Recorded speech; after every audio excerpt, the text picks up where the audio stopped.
Assalamualaikum, my name is Michelle Tayyab and welcome to Gohar Publishers. Our motto is redefining the geography of education through digital resources for conceptual learning.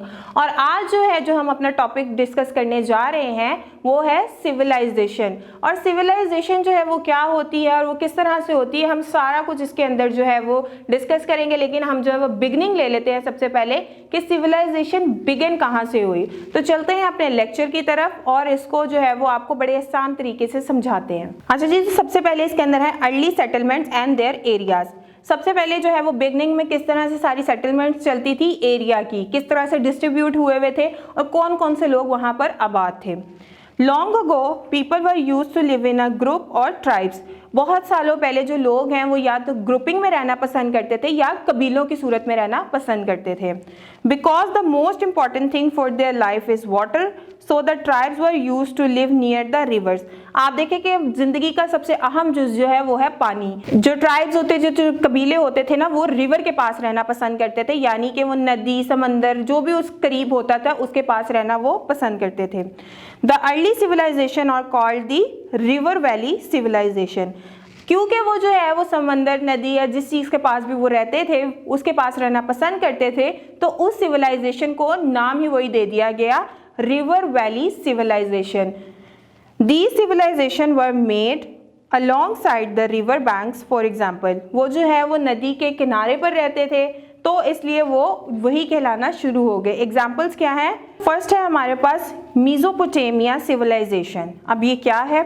Alongside the bank of Tigris and Euphrates river, यानी कि जो है ये तिग्रिस यानी कि दजला, दरियाए दजला, और जो है यूफ्रेट्स रिवर यानी कि दरियाए फरात के जो किनारे वाक़या है, ये तमाम जो सिविलाइजेशन है ये मेसोपोटामिया कहलाती है।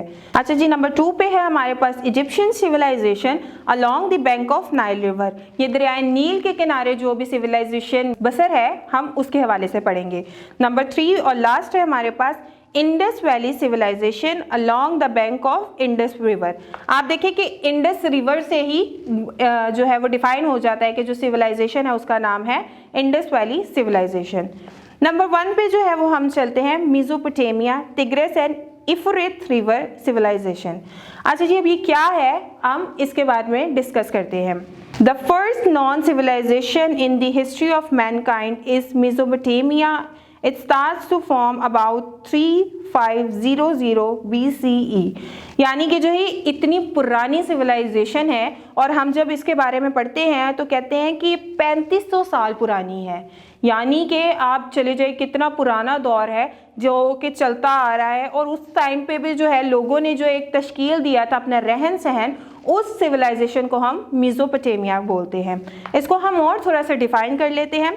The meaning of Mesopotamia is between the 2 reverse. इसका मतलब क्या होता है कि नदी के दोनों तरफ जो आबादी वाक़या थी, यानी कि नदी के दोनों तरफ जो है वो लोग जो है वो आबाद थे, उनको हम मेसोपोटामिया यानी उस सिविलाइजेशन से याद रखते हैं। The civilization was between the river Tigris दजला एंड यूफ्रेट्स फरात। अब जो है वो मैंने आपको ऊपर इसका मीनिंग बता दिया था कि ये दो जो हैं वो दरिया यानी दजला और फरात, ये दोनों बहते हैं। Nowadays these river flow through Turkey, Syria, Iran and Kuwait. अब ये जो दरियाए दजला और फरात हैं ये कहाँ कहाँ बह रहे हैं? ये टर्की में भी जो है वो बहता है, इसके अलावा सीरिया तक जाता है, ईरान इसके दरमियान है और कुवैत तक ये जो है ये फैला हुआ है। तो नेक्स्ट है हमारे पास this area was strongly hold of Sumerian, Assyrian and Babylonian civilization. अच्छा जी, अब ये जो है ये हम सारी डिस्कस करेंगे आगे जाके कि इनमें कौन कौन सी सिविलाइजेशंस थी। ये 3 उन्होंने जो है वो मेन हमें बता दी हैं।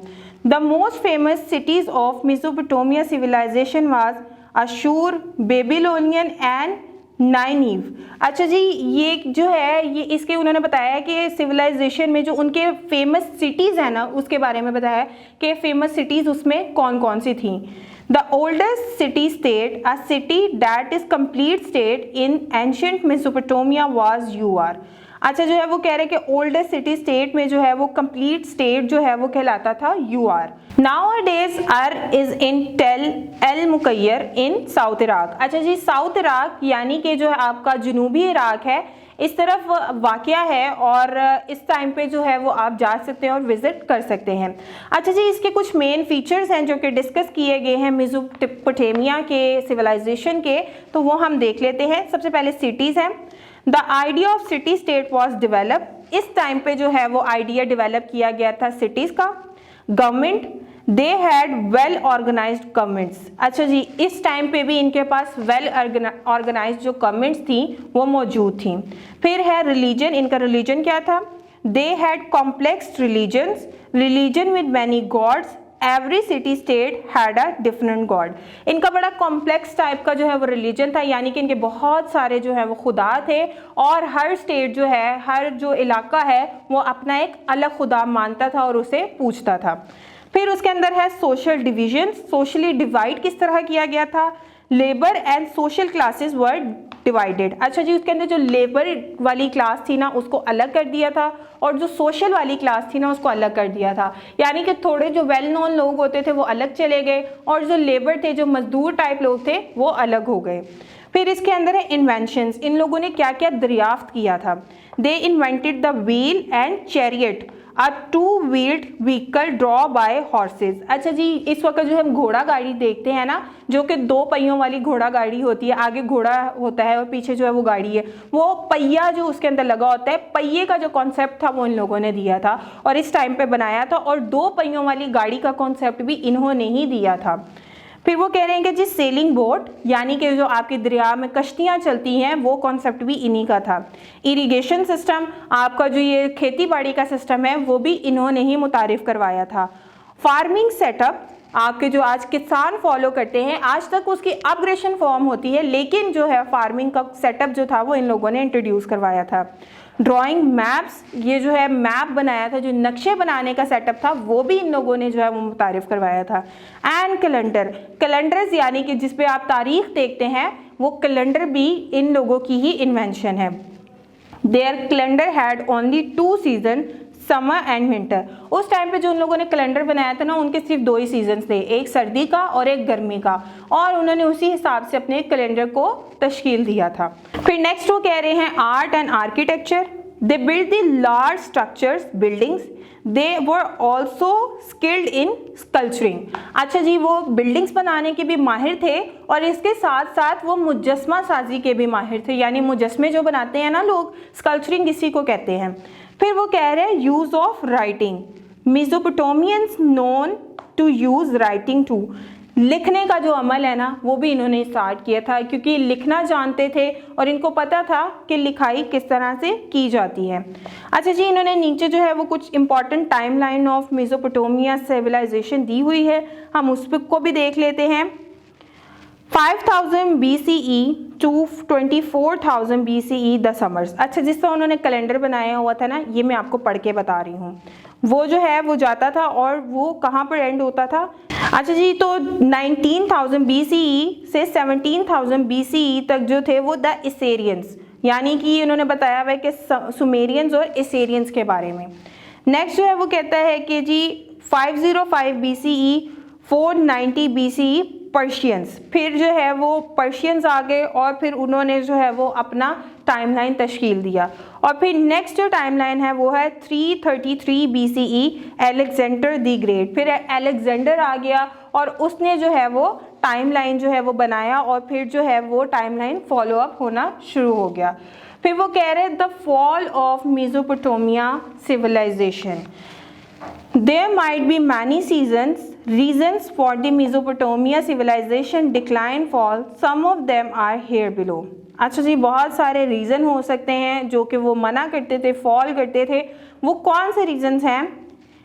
Invaders, foreign warriors attack, number 2 पे था सैंड स्टॉर्म्स, नंबर 3 पे था नेचुरल डिसास्टर्स, नंबर 4 पे था फ्लड्स और नंबर 5 पे था क्लाइमेट चेंज एंड फेमिनी। अच्छा जी, ये बहुत सारे जो हैं वो फीचर्स उन्होंने दिए हुए हैं कि वो जो है बहुत सारी रीजंस थी जिसकी वजह से जो है वो मेसोपोटामिया सिविलाइजेशन डिक्लाइन करती थी, और वो क्या चीज़ें थी उन पे आप वो बहुत सारी चीज़ों को काउंट करते थे और उसका भी ध्यान रखते थे, जिसमें उन्होंने कहा सैंडस्टॉर्म, क्योंकि उनके आसपास रेगिस्तान हो सकता है, तो इस वजह से जो है वहाँ पर मिट्टी का तूफान आता था। नेचुरल डिसास्टर्स जो हैं वो हर कौम पे आए हैं।